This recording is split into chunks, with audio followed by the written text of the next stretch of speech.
3-4 मिसरों के साथ उनकी आवाज देने जा रहा हूं मैं कि दोस्तों कि वक्त आ जाने तो दे, बात करेंगे तुझसे, वक्त आ जाने तो दे, बात करेंगे तुझसे, जिंदगी हम भी मुलाकात करेंगे तुझसे, रास्ता देख के चल वरना ये दिन ऐसे हैं, गूंगे पत्थर भी सवालात करेंगे तुझसे। इस शेर के साथ आली जनाब मोहम्मद शकील पटेल, नागपुर शहर एमआईएम के प्रवक्ता। अस्सलाम वालेकुम, औज़ु बिल्लाहि मिनश शैतानिर रजीम, बिस्मिल्लाहिर रहमानिर रहीम। नागपुर एमआईएम के प्रेसिडेंट आली जनाब हाजी सलीम साहब, हमारे जनरल सेक्रेटरी नागपुर के शुजाउर रहमान साहब, कोषाध्यक्ष अताउर रहमान साहब, महासचिव शोएल राना साहब,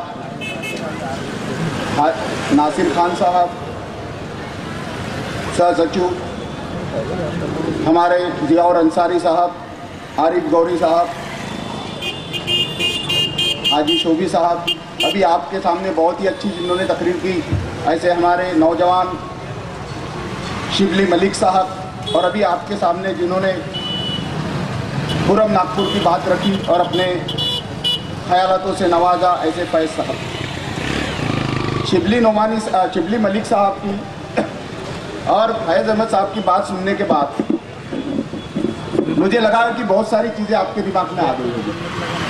बस एक छोटा सा वाक़या आपको बताऊंगा और यहाँ से चला जाऊंगा। मैं 5वीं में था, तब इंग्लिश मीडियम में एक चैप्टर हुआ करता था, Karim sold cap he has no shop. ये 82-83 की बात होगी, जो मेरे साथ के लोग होंगे शायद उनको मालूम होगा। तब स्कूल में गोपाल, अहमद और ये इस तरह के कैरेक्टर होते थे। तो वो एक ज़माना था, उसमें एक चैप्टर था Karim sold cap he has no shop, यानी करीम एक ऐसा आदमी है जो कल के जगह जगह जाकर टोपी बेचा करता था और उसके पास कोई दुकान नहीं थी। वो वाकया आपने भी सुनना होगा, ये 83 की बात है। तो वाकया ऐसा था कि वो एक बार टोपी बेचने निकला, एक झाड़ के नीचे रुका। आपको सबको मालूम है, झाड़ के नीचे रुकने के बाद उसको नींद आ गई। झाड़ के ऊपर बंदर थे, बंदरों ने देखा कि ये करीम सो गया, तो उसकी पेटी खोली, उसके ऊपर ताला लगा हुआ नहीं था। ताला नहीं तो उन्होंने टोपी ले गए ऊपर। टोपी ले जाने के बाद जब करीम की कल से नींद खुली तो उसने देखा कि अपनी टोपियाँ तो सारी बंदरों के सर पर लगी है, जैसी 65 साल से हम लगाते आए अलग अलग बंदरों पे, वैसी बंदरों ने पहन के रखी थी। अब इसने सोचा क्या करना, तो पहले पत्थर मारे तो उनने फल मारे, उसने लकड़ी मारी तो उसने शाख मारे। परेशान, आखिरी में तंग आकर अपने सर के ऊपर की जो टोपी है वो नीचे फेंका, तो बंदरों ने भी पूरी टोपी नीचे फेंक दी। करीम ने पूरी टोपी उठाया और निकल गया। ये कहानी आपने सुनी। 2014-15 में क्या हुआ, जिस तरह मुसलमानों का खानदानी कारोबार रहता है, जैसा हमारा कबाड़ी का कारोबार, बाप कबाड़ी, दादा कबाड़ी, बेटा भी कबाड़ी, बाप कल थे ऑटो वाला, बेटा भी ऑटो वाला, ऐसे खानदानी उसके भी, करीम के भी कल थे खानदान में उसका बेटा भी हुआ पैदा। कोई कारोबार नहीं, कोई एजुकेशन नहीं, कोई लोन नहीं, तो उसने भी टोपियों का धंधा कर दिया। उसके बाद कब तक अपनी टोपियां दूसरों के सरों पे चढ़ाते रहोगे? आज विदर्भ में 13 जिला परिषद है। 13 जिला परिषद में से एक भी जिला परिषद का अध्यक्ष मुसलमान नहीं है। मैं ये राजनीतिक वैकेंसी की बात कर रहा हूं, जो कल के नेताओं द्वारा लोगों को दी जाती है। 66 जिला परिषद है, सॉरी 66 पंचायत समिति है। एक भी पंचायत समिति का अध्यक्ष मुसलमान नहीं है।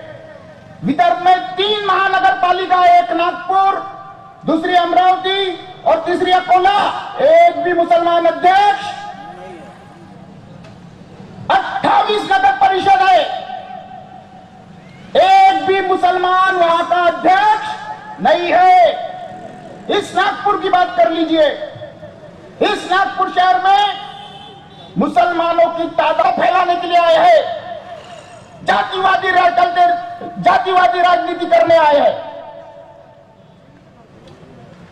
कांग्रेस वाले कहते हैं कि ये बीजेपी के एजेंट है, एमआईएम और बीजेपी के एजेंट। अबे अंडे के निकले हुए चूजे, तेरी पैदाइश कब हुई हो दे?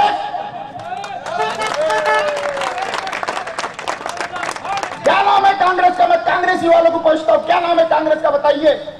कांग्रेस आय बोलते हैं इसको। कांग्रेस आय का मतलब होता है इंडियन भारतीय राष्ट्रीय कांग्रेस, इंडियन नेशनल कांग्रेस कब पैदा हुई है? इसके 3 चिन्ह बदले। पहला था बैल जोड़ी, दूसरा था गाय वासरू और तीसरा आया पंजा, जो इंडियन नेशनल कांग्रेस का कहते हैं स्थापना से कहते चिन्ह बना। कब पैदा हुई है? अगर तुम निर्वाचन आयोग में जाओगे तो इसकी पैदाइश तारीख है 1973 73, जब कामराज से इसने कहते इंदिरा गांधी ने बगावत करके कांग्रेस बनाई थी, उसका नाम पड़ा कांग्रेस आए। 1973 की पैदाइश। शिवसेना, इसके अगर निर्वाचन आयोग में जाओगे तो इसकी पैदाइश है 1968। भारतीय जनता पार्टी, इसकी पैदाइश है 1978। लालू प्रसाद यादव की पार्टी आरजेडी, इसकी पैदाइश है 1989। जनता दल यूनाइटेड की कहते जो है इसकी पैदाइश है 1994। ये सब पार्टी हर जगह जाके चुनाव लड़ सकती है, सारा हिंदुस्तान इनके लिए खुला है। और एमआईएम अगर महाराष्ट्र में आती है तो इनको लगता है कि ये क्यों आए? अबे सिर्फ एक हिंदुस्तान में कम्युनिस्ट पार्टी छोड़ दी जाए तो सबसे पुरानी पार्टी एमआईएम है, क्योंकि एमआईएम की पैदाइश 1957 है। कोई आज से नहीं आए जो आज हमारे को सिखा रहे हो। 1957 से यह पार्टी बनी है। नामपल्ली में 1960 में इन्होंने नगर परिषद में कब्जा किया। 1961 में जब सारे हिंदुस्तान में राज्यवार गणना हुई, आंध्र प्रदेश बना, महाराष्ट्र बना, राजस्थान बना, हिमाचल प्रदेश बना, हरियाणा बना, पंजाब बना, 1961 में बना। उस 61 में आंध्रा के असेंबली में पहला एमआईएम ने अपना आमदार दिया, जिसका नाम था सुल्तान सलाउद्दीन ओवैसी। कोई आजकल के नहीं है हम। और ये बात अलग है कि हम अभी आए हैं, लेकिन नए नहीं है। तुम अभी अंडे में के निकले हुए चूजे हो, और ऐसे अंडे कई पैदा करके छोड़ दिए जी हमने। भाइयों, क्या हालत है आज हमारी?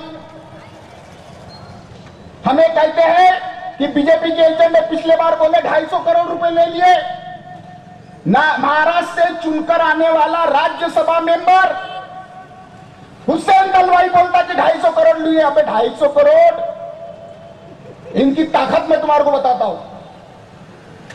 एमआईएम की हैदराबाद में एक बैंक है, उसका नाम है दारुल सलाम बैंक, खुद एमआईएम की बैंक है। उस बैंक का वार्षिक साल का टर्नओवर कितना है पता है आपको? नागपुर में जो बैंक आप जानते हो ना, नागपुर सहकारी बैंक, शिक्षक सहकारी बैंक, तिरुपति बैंक, ये तीनों भी बैंक मिला लो तो उतना टर्नओवर नहीं होता, उससे कई पट ज्यादा दारुल सलाम बैंक का टर्नओवर है। दत्ता मेघे और सतीश चतुर्वेदी को जितना बड़ा लीडर मानते हो ना आप, एजुकेशन सोसाइटी इनकी है। ये सारे जगह चुनाव लड़ सकते। सतीश बाबू यहाँ पे भी लड़ सकता और उधर भी जाके लड़ सकता। दत्ता मेघे नागपुर में भी लड़ सकता और वर्धा में भी जाके लड़ सकता। ये दोनों की भी स्कूल की इंस्टीट्यूशन मिला दी जाए, फिर भी असदुद्दीन ओवैसी साहब के ओवैसी फाउंडेशन की जो एजुकेशन इंस्टीट्यूट है उसकी बराबरी नहीं कर सकते। हैदराबाद में बंजारा हिल का कंसेप्ट अगर किसी ने दिया, जो आज से सबसे ज्यादा पॉश इलाका है बंजारा हिल, जिस तरह बॉम्बे में मलबार हिल है वैसा बंजारा हिल है, उसका कंसेप्ट देने वाले ये एमआईएम है। ये असदुद्दीन ओवैसी के अब्बा सुल्तान सलाउद्दीन ओवैसी है जिन्होंने उसका कंसेप्ट दिया। और हमको पूछते हो भाइयों, एमआईएम जो आई है वो अपने विकास के लिए आई है। आज क्या बात करते हैं असदुद्दीन ओवैसी साहब? कोई गलत नहीं मांग रहे, बाकी लोगों को जो हक दियो हमारे को दो। आपके हाईकोर्ट ने, बॉम्बे हाईकोर्ट ने डिसीजन दिया कि मुसलमानों को 5% रिजर्वेशन देना चाहिए। आप हाईकोर्ट की बात नहीं मानते, और अगर हम आवाज उठाते तो हमारे को कहते हो कि जातिवादी है। अरे हम पे अन्याय हो रहा है इसलिए हम चिल्ला रहे। अगर चिल्लाने वाला अन्याय कहते जातिवादी है तो हर वह इंसान जातिवादी है जो अपने अन्याय के खिलाफ चिल्ला रहा है। और इंशाअल्लाह ताला मुझे खुशी है कि आज हसनबाग में इतने बड़े तादाद में लोग इसको सुनकर आए, क्योंकि हसनबाग और ये पूरा नागपुर हमेशा प्रयोग की धरती रही है, नए नए प्रयोग करते आई है, और वो प्रयोग नहीं इसके चलते यहाँ पर इनको चलते सहारा है, हर नई चीज को एक्सेप्ट किया है। इंशाअल्लाह ताला हमें उम्मीद है कि एमआईएम को आने वाले 2017 के चुनाव में यहां से तकवीत मिलेगी और इंशाअल्लाह ताला एमआईएम की सीट यहां से चुनकर आएगी। शुक्रिया। अस्सलाम वालेकुम।